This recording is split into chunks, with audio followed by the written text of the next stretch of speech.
Good afternoon, all. Going a little earlier today because I seem to be losing people later on. Figured the algorithm probably has me tagged for later, so let's try something earlier. I have an interesting one for you today. I do.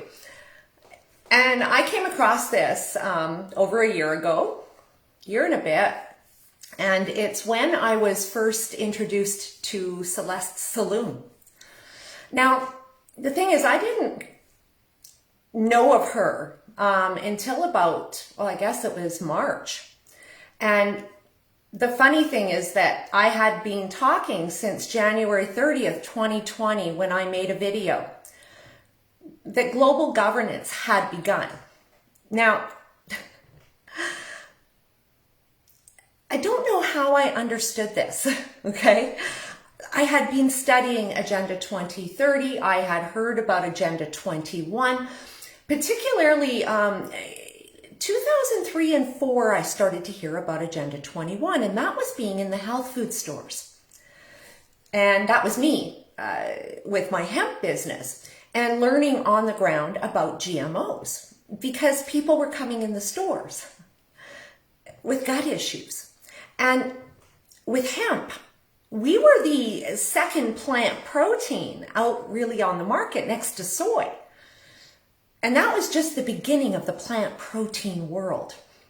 And of course, what I was learning, being in the novel food sector, with hemp being organic and GMOs, wrapped in the same agreement. I understood that this is really, hey Stephanie, nice to see you. It sucks because I can't see all the people here. It won't show me who you are. So say hi, so I can say hi. Now the thing is about the fact that GMOs were introduced to our food supply under the wire, companioned with hemp that was natural. And what they did was they used the hemp as the distraction, the sexy, and slid those GMOs in. Now, hemp got all the regulation, right? We got the hassle. Like, I remember sending contracts to the farmers, and the way I got that done was that I actually did like a lawyer did, and I, did those little sticky sign here, sign here, sign here. That's what I did with them. Because I made it really easy for them to sign that contract with me. If not, what happens would you would fling them all of these documents and they would just look at it and like, oh. So I had to pave the way for all of that. But GMOs that were legalized the very same time as hemp, they didn't get any regulation. Well, in fact, they got self-regulation. And that's where they hired the Monsanto inspectors, and they go out to farms.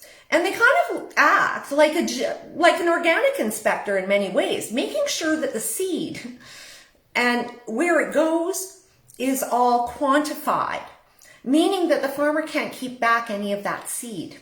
Now, that used to obviously be a financial benefit to a grower, holding back their seed. But now, of course, I just told you in my last video on Monday about the gene editing technology and their call for public consultation being given 4 days.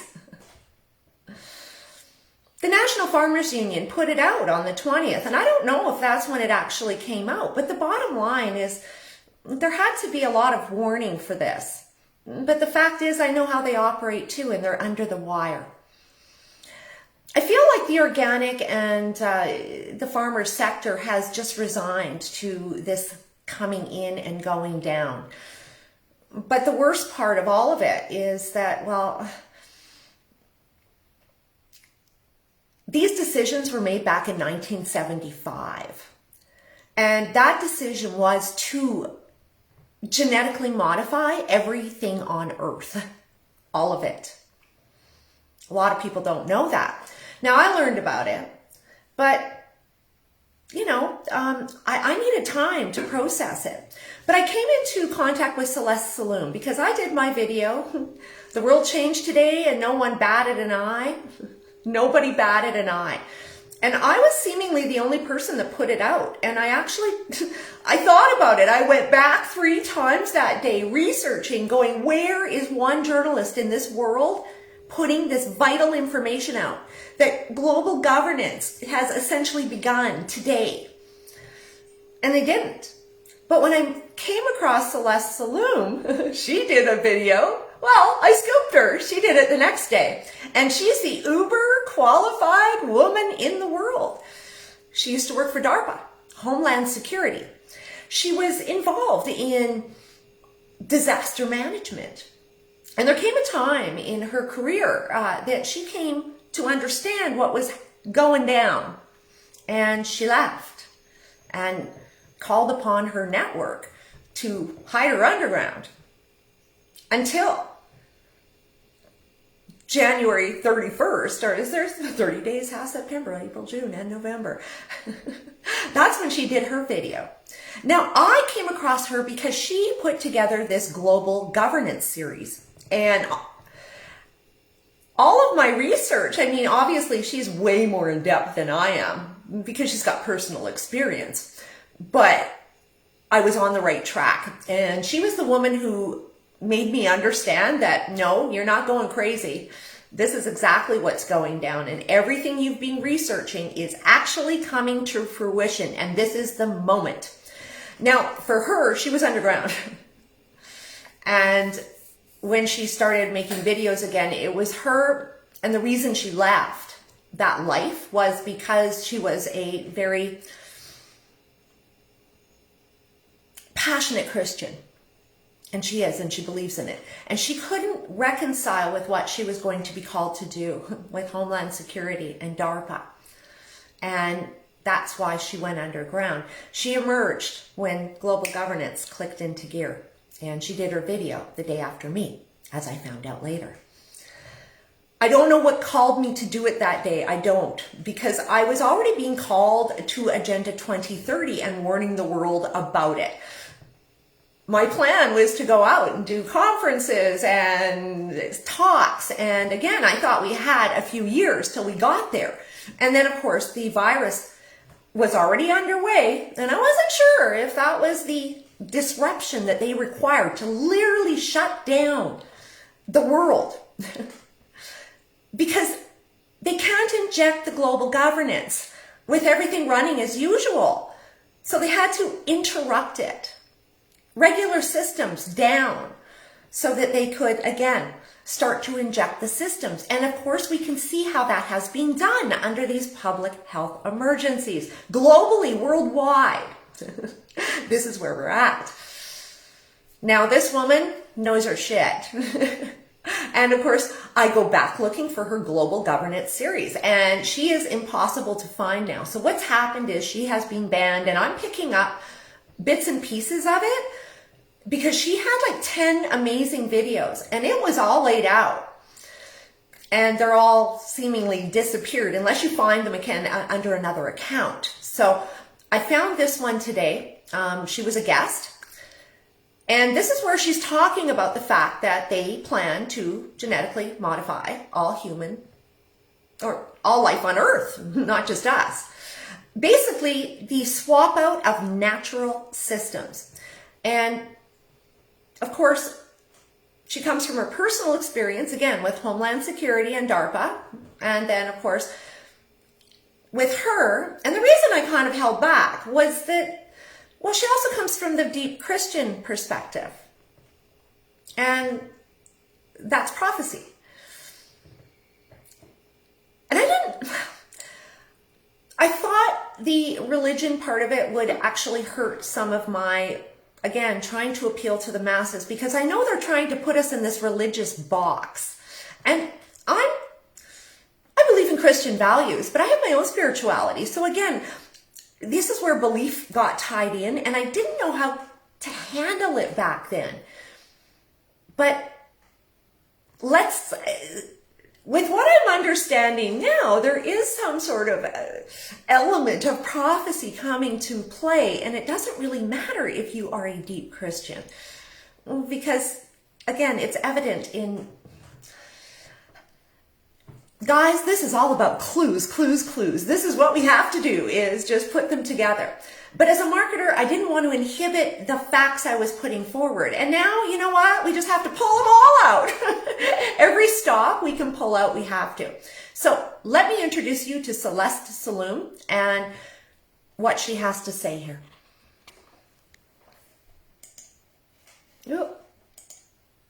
Now, there's one other thing that the listeners should probably know about. There are 3 conferences, and they are indelibly linked, and they are Asilomar 1, and Asilomar 1 was held, and Asilomar is like right near Monterey.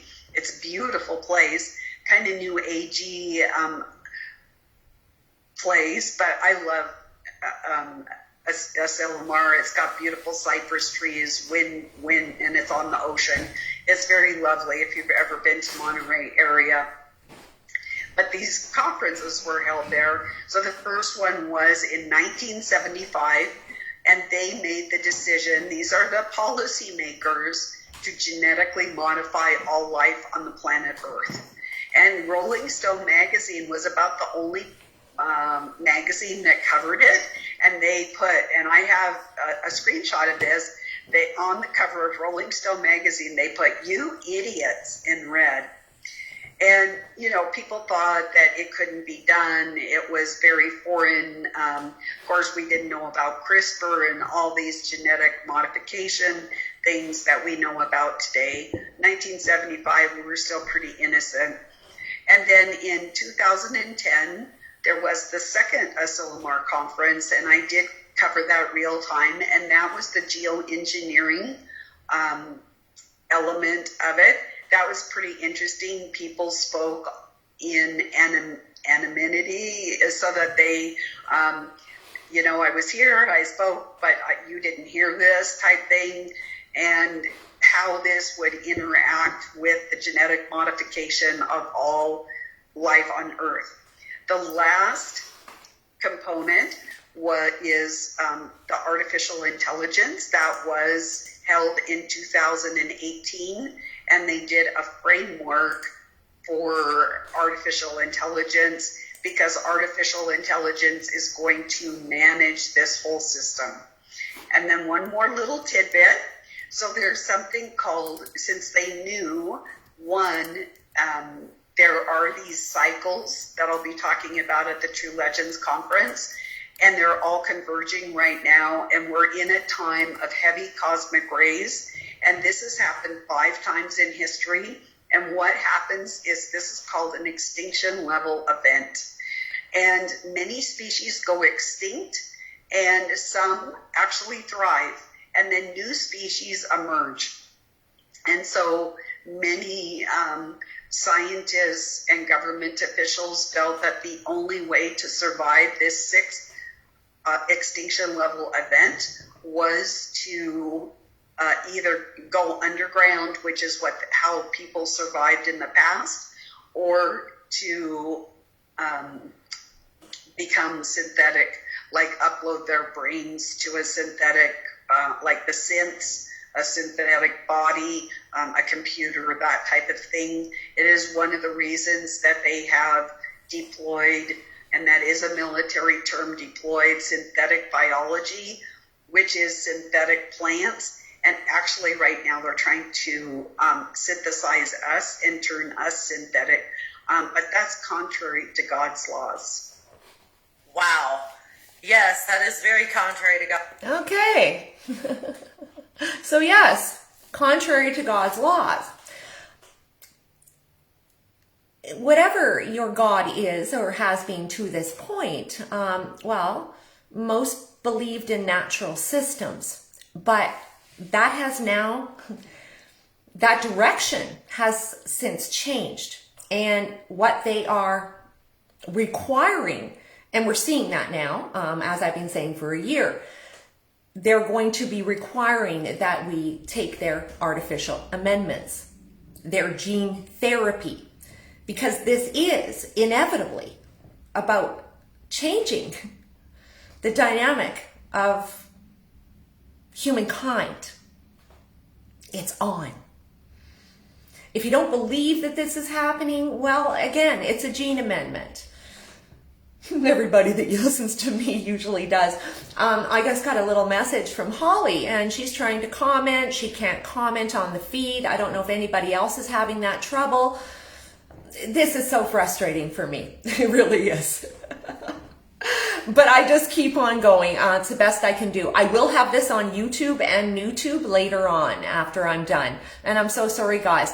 What I should do, actually, you know what? Let's be creative here. I'm just going to do a little post.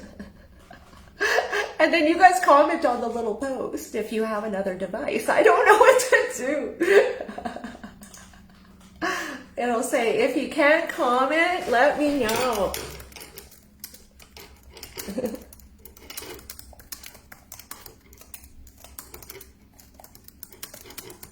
Okay, there we go. Oh, they make me so mad.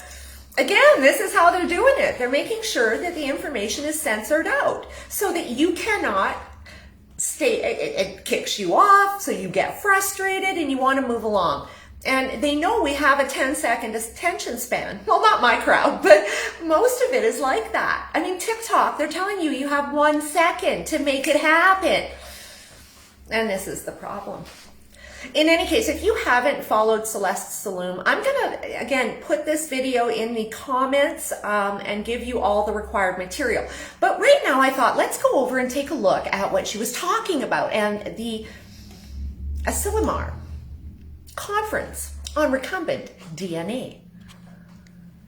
Now this is 1975, so I'm a 67 baby. This is about the time I was getting my asthma after the MMR booster. All you can do is laugh it off, right? The Asilomar Conference on Recombinant DNA was an influential conference organized by Paul Berg to discover the potential biohazards and regulation of biotechnology. Held in February 1975 at a conference center in Asilomar State Beach, California. A group of 140 professionals, primarily biologists, but including lawyers and physicians, participated in the conference to draw up voluntary guidelines to ensure the safety of recombinant DNA technology. The conference also placed scientific research more into the public domain and can be seen as applying a version of the precautionary principle. Doesn't look like they're being precautionary right now. The effects of those guidelines are still being felt through the biotechnology industry and the participation of the general public in scientific discourse. Due to the potential safety hazards, scientists worldwide had halted experiments using recombinant DNA technology, which entailed combining DNAs from different organisms. After the establishment of the guidelines during the conference, scientists continued with their research, which increased fundamental knowledge about biology and the public's interest in biomedical research. You see, you got to know where all this came from. After the Second World War, the U.S. imported a bunch of the mad Nazi scientists under Operation Paperclip. And they actually worked in the U.S. this whole time. And again, they had technologies and had been experimenting on Jews. They had. They're experimenting in China, in the northern province, on Uyghur Muslims. This has gone on throughout time. And for some reason, we believe we become innocent. But no, they've gotten even more crazy because this proves it. The fact is, we are human beings, but they want to take us to a whole new level where there's no more, the body is nothing more than a shell. Okay? It's soulless, but not to mention there's no natural function. Who we are is forever gone. Now, as you listen to Celeste, she'll be telling, and she says, by 2030, there will be no natural-born babies. None. They will be engineered to specific tasks. traits, genetics. They'll be designer babies is what's going to be happening here. And again, as a parent, you will be more of a ward because the state will own them as they own the technology. See, that's another thing that nobody is talking about. What I know about DNA technology and biotechnology is it's all about ownership. It's all about seed greed. Seed greed. Once that technology is in you, does the country that manufactured that product, are they your masters now? Because again, they're not talking about that. But what we're seeing is all of this crazy mass migration and again, shifting of populations. And do the vaccine manufacturers and country of origin or corporate affiliation deem them ownership over your vessel? Because that's what I see and I believe. Because again, this is the nature of this technology. You see, Mother Nature, she's free. She's all around. We can work with her. Working against her doesn't work, in my experience, with the human vessel. And it was when I first got the MMR booster. And I'm sure the first vaccine did me in too, but they didn't recognize it yet. But after that, that's when all my troubles began and I got my lifetime of asthma. I believe that these technologies are aimed at, again, calling off the weak. So what they will inevitably do is express your weaknesses. That's what it's all about. So as a child, when I had, again, the MMR booster, I was adopted. I never had mom's milk, so I didn't have that colostrum and that initial immune booster that babies require. I was formula fed. Did that create deficiencies in my body? And when I was given those amendments, did it express it? Now it's interesting because again, when you are formula fed, all of that is and was all about deficiencies. But way back in 67, they were convincing women that that was optimal. I can tell you it wasn't. Every time we get an amendment, we weaken our body and we help weakness express itself. And that's my experience in talking to guys. When I had my hemp food company, I was on the road for 10 years. And I guessed at that point, I talked to over 10,000 people about their health. Because also on the bottles of all my product line, I had 1877 Ask Mom. That came exactly to me. I talked to a lot of people about their health, even though I wasn't a health practitioner. And these were the stories relayed to me over the years. People told me everything about their health. It was quite amazing because, well, it was then I realized how many people were wanting so bad to get out of the pharmaceutical matrix. It's crazy. In any case, this is where they establish the whole principles of this. I'm going to just get you here again just to go over a little bit more. Alan, these are the mad scientists. Sounds like what Hitler did prior to World War II. Well, these were his guys. These were the people that, again, utilized that opportunity and the internment and, an inevitable murder and genocide of Jews. They were experimented on prior to that. It's just absolutely sad. Can't believe we're here. But again, and the fact that so many people are, again, I have to reconcile it as it's just their karma. They're not meant to see it yet. And you know what? Maybe that is best. The Asilomar conference on recombinant DNA took place, blah, blah, blah. The main goal of the conference was to address the biohazards presented by recombinant DNA technology. Did we already do that? Okay, sorry. Okay, let's go to prohibited experiments because that's interesting. Again, 1975. In addition to regulating the experiments that were conducted, the guidelines also forbade the performance of other experiments. One such experiment was the cloning of recombinant DNAs derived from highly pathogenic organisms. In addition, neither the cloning of DNA containing toxic genes nor large-scale experiments using recombinant DNAs that were able to make products that were potentially harmful to humans, animals, or plants were allowed under the guidelines. These experiments were banned because of the potential biohazards could not be contained by the then current safety precautions. Now, of course, under public health emergencies and emergency orders or Operation Warp Speed in the United States, of course, all of this is gone. And again, this is what they require. Now, this is back in 1975 again.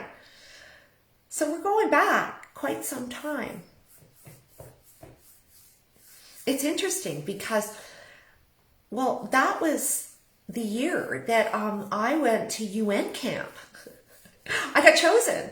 And I don't know how I got chosen because I never entered a contest or anything. But I am in my school. Well, there was 12 in the country that got chosen.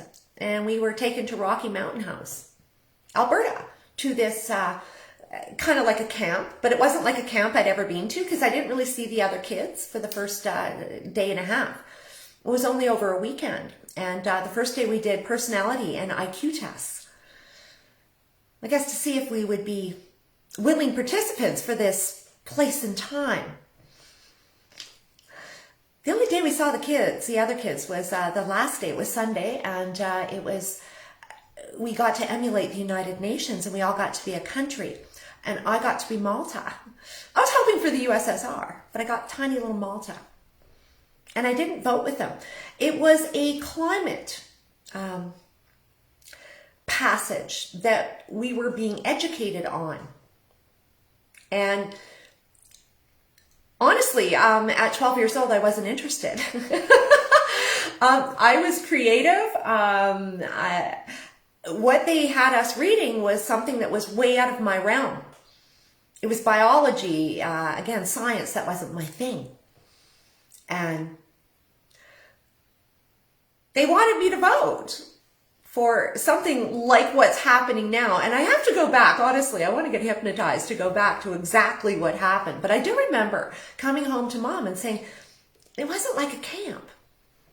It was like they were figuring out who we were. And that's interesting because that's way back in 1975 at the very same time this one was on. Crazy times, huh? I want to show you the Rolling Stone. Hi, Joe. Just in time for the Rolling Stone calls out climate killers. You idiots. The latest cover of Rolling Stone magazine didn't feature an indie star or up-and-coming talent. Instead, a simple black background pushing forward the words, "You idiots, meet the planet's worst enemies," and drew reader attention to climate change. So this was the beginning of it all, climate change. The 13-page article went through the latest chapter in climate legislation without pulling any punches. It called out every major obstacle to climate legislation, from the Heritage Foundation's disinformation to the 17 polluters and deniers who are derailing efforts to curb global warming.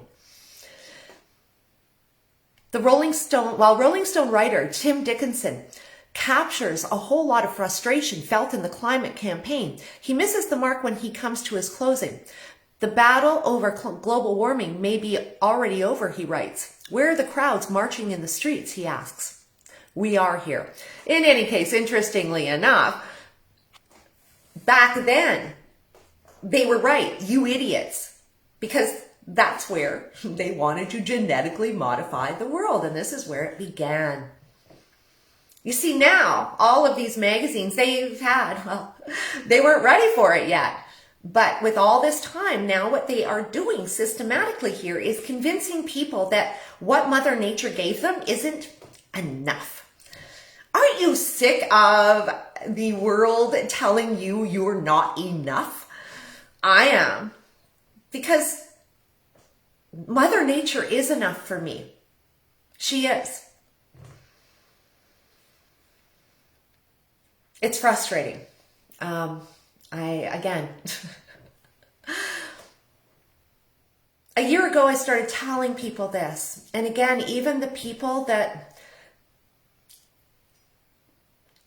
were on my feed, they were listening to it, but they weren't hearing it. They weren't ready yet. And I kind of feel now that I'm going to go back through last year's material once again. And maybe people are ready to listen. Again, everything, we have so much information coming our way, but what we have to understand is they literally do want to change the nature of our bodies. And not many are going to finesse their way through this one, because again, it's going to express weakness. Now, here's the thing, as we are hearing, again, Michelle Rempel, the Academy Award should go to her, I believe it, about how hard she's fighting, and the fact that we need transparent systems with the border, and that the fact that the quarantine hotel may be over soon. But again, there are going to be different tiers of societal participation, and it all hinges on us getting what we don't want, what we're questioning, and we should be. You see, when somebody has to coerce you to go along, that's your first sign that, well, they don't have your best interests at heart. We have to know this. I'm going to tell you a little story of a woman's daughter the other day. I had a really lovely talk with. Well, it's really sad. Here in Regina General Hospital, her daughter had a miscarriage, and it wasn't her first miscarriage, but it happened. So she goes in to the doctor or to the hospital, and of course she needs a DNC. Or so they tell us. She has a dead baby in her. And they tell her that she'll have to come back. The first question they asked her, the very first thing was, are you vaccinated? And, well, she could tell their tone had changed. And she said, well, no. And they said, well, you know, you can get it now. And she said, well, no, I don't want it. And then it was, well, we can't really do anything for you here today, but if you want to come back on Sunday, you can take your chances on getting a spot. We do 4 that day. She leaves, and again, she feels like she's being sideswiped. Again, never been treated in this regard. Years and years of engaging in our medical system. She goes home, comes back on Sunday, 7 a.m. She's there. And first question they ask her is, are you vaccinated? And she said no. And they said, well, we don't know if we can fit you in today. This happened. This is not third world, guys. This is Regina, Saskatchewan. This is what is on the table if you will not partake in this. It's happening. In any case, they told her that, yeah, sorry, but we can give you pills to do the job. A woman, a family friend, she didn't want to get the amendment, but with all the pressure and her friends that wouldn't see her unless she got it, she decided, well, what's the point in living if I can't see my friends? So she let them coerce her. She went and got it. And the first thing she said, this is Regina, just so we know. It felt like she felt horrible. And it didn't take till a couple hours after. But it was like something was crawling up her arm. Now, when you listen to Celeste, you'll hear her talk, and this was over a year ago, when she talks about the fact that it's assembling. Now, she was talking about the DARPA hydrogel at that point, but this is the lipid nanotechnology. It is assembling because it's an operating system. Again, this is what they have disclosed. We know this. She felt horrible. She went to sleep and she didn't wake up the next day. So, again, the family wanted an autopsy. They did. And they were told no, they would have to pay for it. And it's quite expensive. So they opted not to do it now. This is it, guys. Again, if we won't get this, we are going to be treated like, well, we already are being treated like second-class citizens. Are you going to live like that is the question. Because again, you will be coerced. They have an international commitment to Agenda 2030, and that is 99% vaccination. When I hear guys like Maxime Bernier, or I get it on my feed today, he wants money again. Money for what? I would like to know, because at the end of the day, the anti-globalist never talks about Agenda 2030. He never mentions it, and I'm sorry, as a marketer, that's the ace in the hole. You don't ignore the slam dunk unless you're not interested in the opportunity. And you're just there to contain the masses, and that is exactly what he's here to do. If they are not mentioning Agenda 2030, it is a ruse. Or they're incompetent and they don't know what the hell they're talking about. Straight up.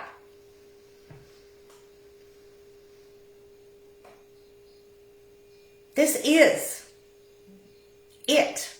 This is the moment in which they genetically modify life on Earth. They are manipulating the climate and have been for years and years. And again, it's the last 5 years, particularly 3, that people are super waking up. And it's wonderful. But at the end of the day, there's nothing natural out there anymore either. Nothing. I watch this weekly. And when you understand the system, you see it. And it takes a long time to get there. But you got to know, we're being synthesized